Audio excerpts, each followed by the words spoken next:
Vehículos eléctricos no contaminan, pero la electricidad que alimenta a los vehículos eléctricos sí contamina. Algunos dicen que contamina incluso más que un automóvil a gasolina o diésel. Si vamos a mirar más allá del propio vehículo eléctrico hacia la energía que lo impulsa, ¿no deberíamos hacer lo mismo con el coche de combustión?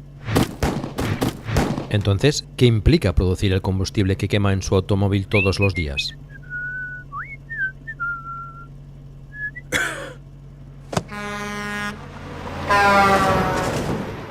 La gasolina o el diésel comienzan como petróleo, en promedio a 1800 metros por debajo de la superficie de la Tierra. Se extrae una gran cantidad de petróleo utilizando lo que se llama una bomba de varilla. Las bombas de varilla no funcionan por sí solas. En la mayoría de los casos usan electricidad. Se necesita un promedio de 9.960 kWh de electricidad al mes para impulsar una bomba de varilla.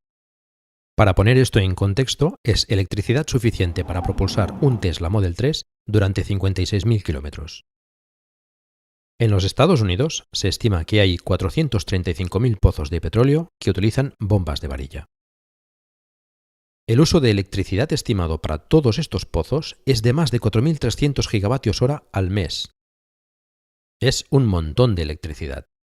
Y eso es solo para sacar el petróleo del subsuelo.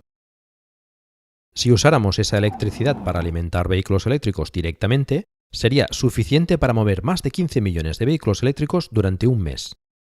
Y esos son solo pozos de petróleo de Estados Unidos en tierra. ¿Qué pasa con la extracción en aguas profundas? La forma más común de alimentar una plataforma petrolífera en alta mar es con un generador diésel. Un generador de plataforma petrolífera promedio usa de 20 a 30 toneladas de diésel por día. El equivalente eléctrico a esto es 300.000 kilovatios hora. Se estima que en el mundo hay 1.470 plataformas petrolíferas en alta mar, utilizando más de 1.300 millones de kilovatios hora de energía al mes en su totalidad. Todo este bombeo de petróleo sería suficiente para alimentar 19,5 millones de vehículos eléctricos. Y esto es solo de la energía utilizada para bombear petróleo del suelo en los Estados Unidos y en alta mar. Entonces, no solo el combustible contamina cuando lo quemamos en nuestros coches, sino que también estamos usando una gran cantidad de electricidad solo para bombear el petróleo para su producción. Si combinamos la contaminación del tubo de escape con las emisiones generadas para bombear petróleo del suelo, no es una imagen bonita. Y bombear petróleo no es limpio. Millones de barriles se derraman en el océano cada año, creando estragos para los peces y demás fauna salvaje.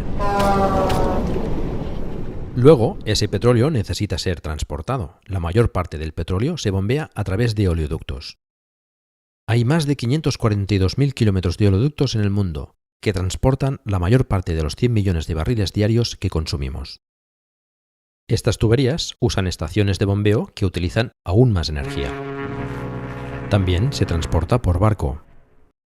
Los océanos no están regulados en cuanto a emisiones, por lo que los barcos utilizan el combustible más sucio y barato posible para bajar los costes, lo que les convierte en una de las mayores fuentes de contaminación del planeta.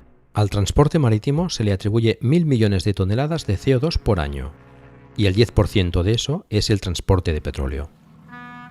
Debido a que estos buques marítimos contaminan tanto, muchos países no les permiten operar cerca de su línea costera, por lo que tienen que ser remolcados al puerto donde se transfiere el petróleo a una refinería. El refinado del petróleo requiere una gran cantidad de energía y genera aún más contaminación. El refinado se realiza calentando el crudo hasta 420 grados Celsius. Calentar 100 millones de barriles de petróleo al día a esas temperaturas requiere una enorme cantidad de energía. Calentar este crudo genera tanta contaminación que las refinerías crean un grave peligro para la salud en cualquier lugar donde operen. Las refinerías son la principal fuente de contaminación en muchas ciudades del mundo. Es tan grave que las personas que viven cerca de estas refinerías tienen un aumento notable de enfermedades pulmonares. Una vez el crudo ha sido refinado, se transporta a las estaciones de servicio en camiones diésel, lo que genera aún más contaminación. Finalmente, este combustible se quema en automóviles y camiones en nuestras ciudades, donde vivimos y respiramos. Los automóviles y camiones tienen motores de combustión extremadamente ineficientes. El 70% de la energía de la quema de combustibles fósiles se desperdicia en forma de calor, mientras que solo el 30% se destina a hacer girar las ruedas. Así pues, después de usar toda esa electricidad bombeando el petróleo del suelo, refinándolo y transportándolo, desperdiciamos el 70% cuando lo quemamos. La producción de combustibles fósiles es un proceso ineficaz y muy sucio, de principio a fin. Cuando comparamos todo esto con la propulsión de un vehículo eléctrico, la diferencia es enorme. La electricidad no necesita ser bombeada desde kilómetros bajo tierra, transportada en camiones o trenes, o bombeada por tuberías. No necesita cruzar el océano, no necesita ser refinada y no contamina el lugar donde vivimos y respiramos. Incluso si la electricidad se produce a partir de la quema de carbón, la planta de energía está lejos de los centros de población. Se transfiere a través de líneas eléctricas y mantiene cualquier contaminación directa lejos de la población. Y si el vehículo eléctrico funciona con energía limpia, será limpio de principio a fin. En los Estados Unidos, el 47% de la energía proviene de fuentes que no emiten CO2. En Europa es incluso mejor con un 56%. Y el porcentaje de energía limpia aumenta cada año, a medida que las plantas de carbón y gas se reemplazan por fuentes de energía renovables.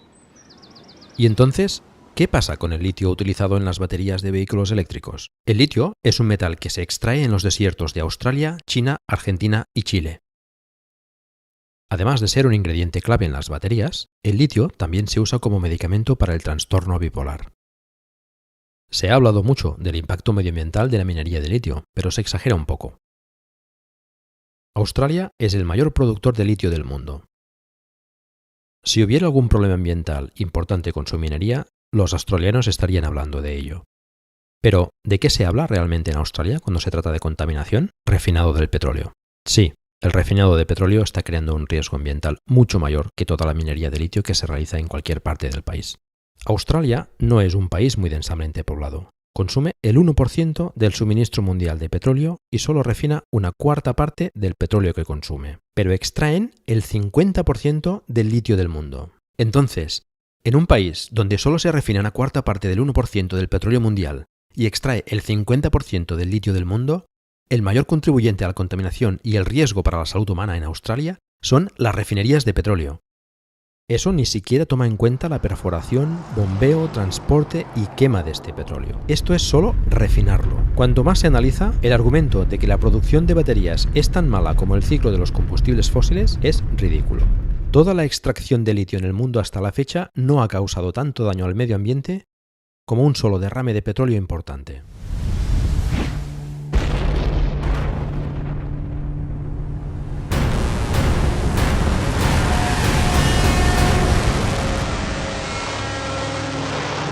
Y entonces, ¿qué pasa con las baterías? ¿Qué sucede con las baterías de los vehículos eléctricos cuando se gastan y se desechan? Cuando ya no sean prácticas en un vehículo eléctrico, las baterías se pueden utilizar como almacenamiento de energía para alimentar una casa o negocio, dándoles una segunda vida. Y cuando ya no sirven para esto, se reciclan, descomponiéndose para recuperar los metales valiosos de estas baterías y reutilizarlos en la próxima generación de vehículos eléctricos.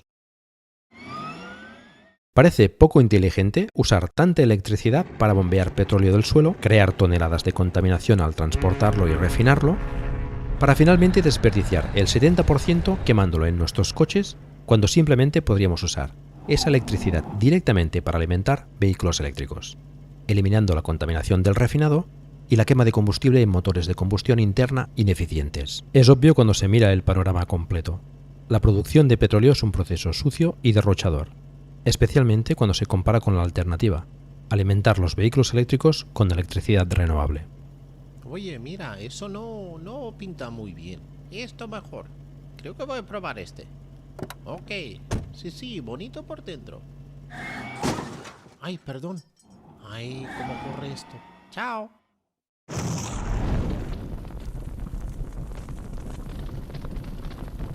¿Qué puedes hacer? Uno de los últimos obstáculos que frenan a la gente para pasarse a lo eléctrico, además de la desinformación, son las personas que viven en viviendas y pisos con parkings compartidos. Muchos de estos residentes no tienen forma de instalar un cargador para su coche. Si es usted legislador, trabaja en la administración local, si forma parte de la junta de cualquier comunidad de vecinos o si es dueño de una propiedad de alquiler, puede hacer algo para ayudar. Vote para instalar cargadores para coches eléctricos o instálelos usted mismo en aparcamientos o en la calle, para que las personas que viven en edificios puedan tener un lugar para cargar su vehículo eléctrico. Hay empresas que incluso ofrecen formas en las que puede obtener beneficios de estos cargadores. Apoyando la imposición de impuestos a los combustibles fósiles y utilizando los subsidios para apoyar el cambio a los vehículos eléctricos, con los incentivos adecuados y la voluntad política, el cambio puede suceder muy rápido. En Noruega han hecho un gran cambio hacia los vehículos eléctricos en muy poco tiempo. Las ventas de vehículos eléctricos en Noruega han alcanzado más del 50% del total. Apoye la instalación de paneles solares siempre que sea posible. La energía solar ahora es más barata que comprar electricidad de la red y comienza a amortizarse desde el primer día. Y si tiene la suerte de tener una casa, compre un vehículo eléctrico e instale paneles solares.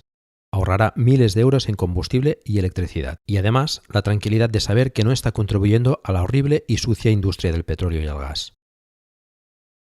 Comparta este vídeo, publíquelo en foros como Twitter, Facebook, Telegram y otros para ayudar con su distribución. Por último, este es un vídeo de código abierto. Puedes traducir este vídeo a otro idioma para volver a publicarlo. Comuníquese con el canal de Gastroil para obtener una versión a la que pueda agregar una voz en off y textos traducidos. El día en que nuestras ciudades estén limpias de dióxido de azufre, monóxido de carbono y otros químicos tóxicos y partículas emitidas por los tubos de escape y las refinerías de petróleo puede ser una realidad.